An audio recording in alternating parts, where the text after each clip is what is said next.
નમસ્કાર, શો ટાઈમમાં આપનું સ્વાગત છે। ભાવનગરમાં નકલી દારૂ કાંડ મામલે સ્ટેટ મોનિટરિંગ સેલ દ્વારા સઘન તપાસ ચાલી રહી છે। આ મામલે 27 આરોપીની ધરપકડ કર્યા બાદ હવે પોલીસ કર્મચારીઓની ભૂમિકા અંગે પણ તપાસ હાથ ધરવામાં આવી છે।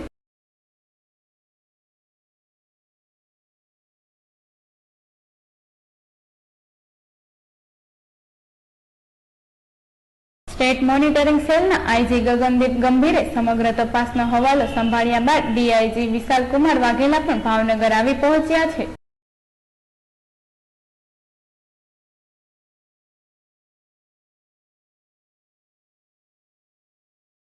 આ દારૂકાંડમાં સ્ટેટ મોનિટરિંગ સેલ દ્વારા બુટલેગરો અને પોલીસ કર્મચારીઓ સાથેની સાઠગાંઠની પણ તપાસ થવાની હોવાથી ભાવનગર પોલીસ બેડામાં સોપો પડી ગયા જેવી સ્થિતિ જોવા મળી હતી।